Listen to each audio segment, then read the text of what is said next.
Again, it's great to be here with you, and I thank all of you in the parish for allowing the religious men and women to come together for this day, but also for the Eucharist that you celebrate this evening.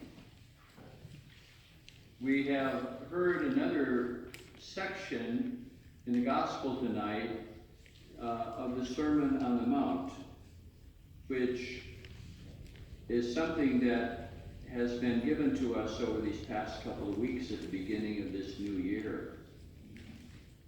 And Jesus speaks to the people as one who is on a high place looking over them.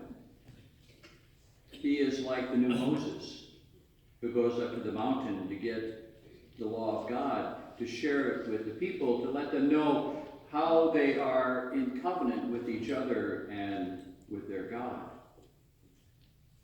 But there's something different about this new Moses of Jesus. He preaches in such a way that doesn't tell them what they're to do or what they're doing wrong or to criticize them. But as we heard in the past weeks, he looks out over the crowd and he says, "Blessed are you. Blessed are you who are poor. Blessed are you who suffer. Blessed are you who are persecuted." He lets people identify with already what is happening in their life that God is doing, because he wants that to be lifted up. That is the new law of the Spirit. Helping people recognize, as Jesus did with that woman at the well, that there is a life spring within each one of us that God has given, and it is to come to the surface. Jesus continues that way of teaching by telling us today that we are the salt of the earth, the light of the world. Those are two important images because they have so much to say to us.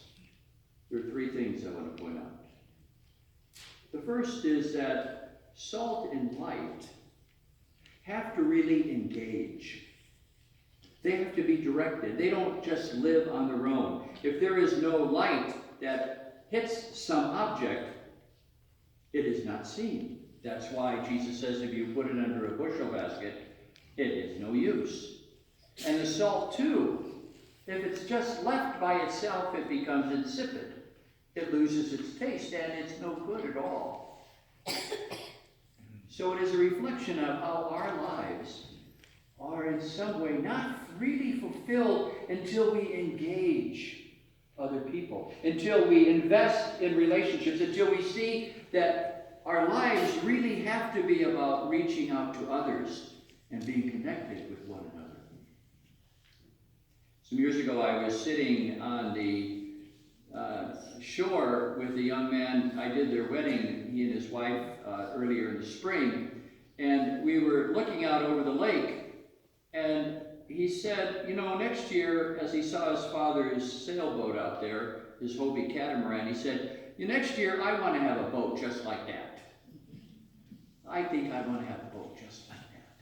So next year rolls around, and we're sitting there once again on the shore, on the beach, and he's looking out, and there's no boat there.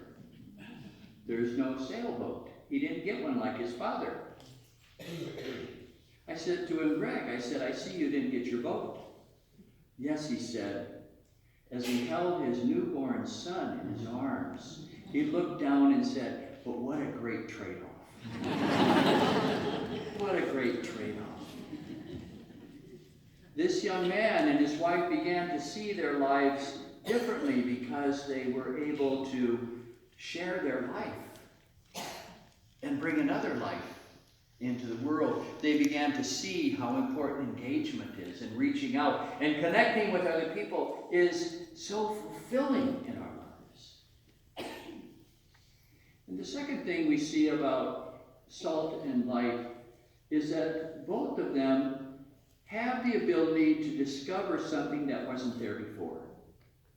We need light in order to find things in the corner that we missed, or maybe under a bed that we lost, or light shines in areas that in our own lives, as we reflect on the life of the gospel, come to the surface. And so too with salt. Salt brings out the flavor of things. I like to make sure I have enough salt in my French fries. Those potatoes taste a lot better with salt. And so does a good piece of beef or something else that you salt.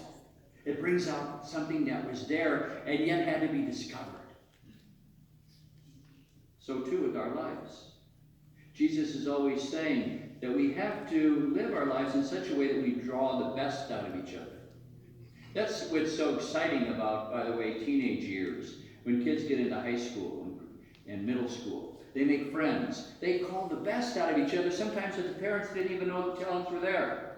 They recognize things in their friends that their parents overlooked.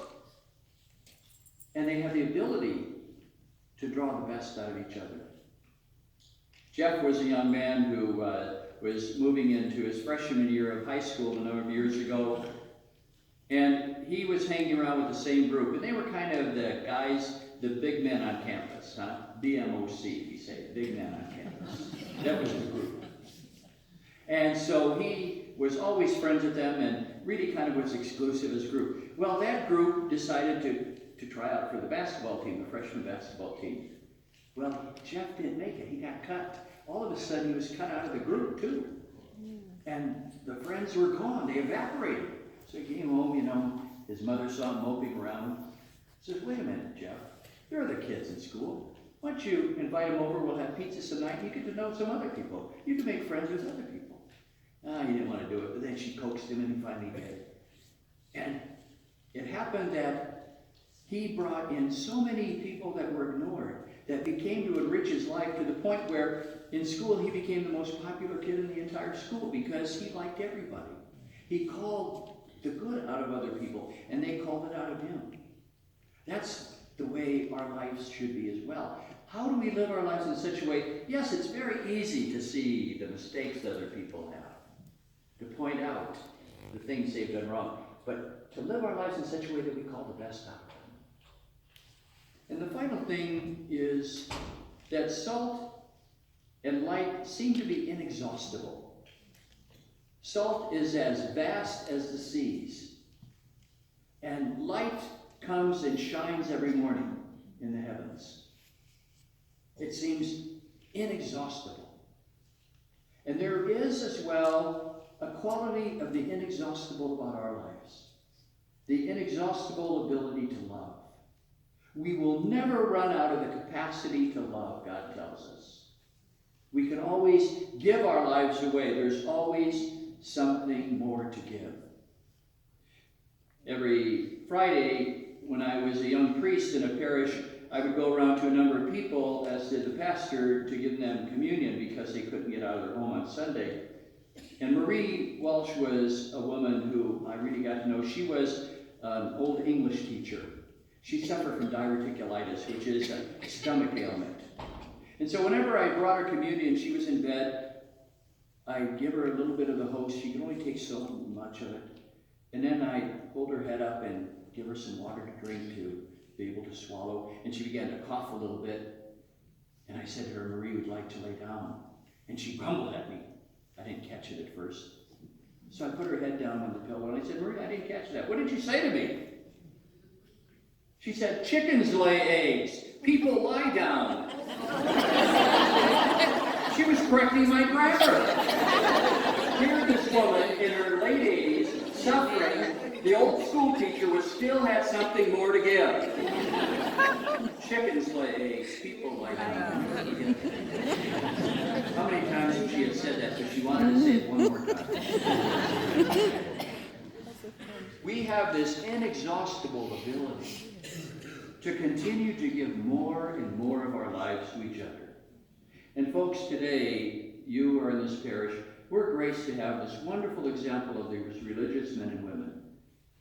They have been salt and light for so many people in this archdiocese over the years, as have their founders and all the others who have preceded them in this archdiocese. We're so blessed by that.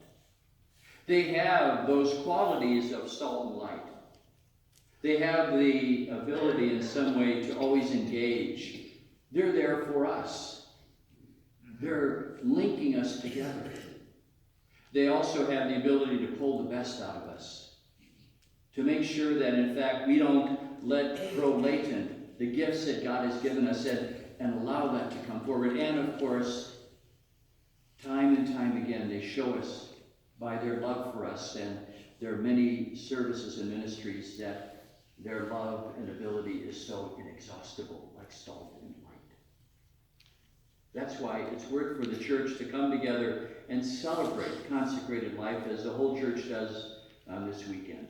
To give thanks to God, because if we are to be salt and light, each one of us as a baptized, we have all been blessed by the religious men and women who have reminded us of that by their lives, who have done so much. Now, Father Andrew asked me to tell you as well, the people in this parish, that there is an opportunity for all of us in the Archdiocese this week and next to think about how we're going to engage the rest of the Archdiocese, how we're going to and also make our lives such that we draw the best out of others and that we see that God has given us his blessing.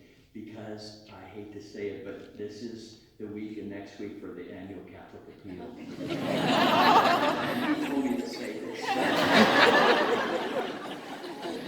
But it just seems to me that the annual appeal can't just be about funds that are raised that help us share with other parishes that are in need. It has to be about our own spiritual lives that remind us, like these religious do, that we're salt and light too.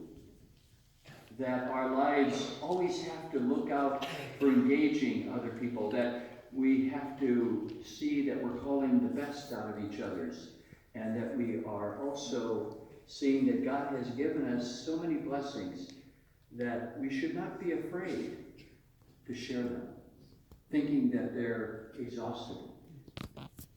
So today, as we come together for this Consecrated Life weekend, and we hear these words of salt and light, it's an opportunity for each one of us as a baptized to take those words to heart and to see that Jesus once again is looking over each one of us. And as he did at the beginning, he tells us again, blessed are you, because you are salt and light.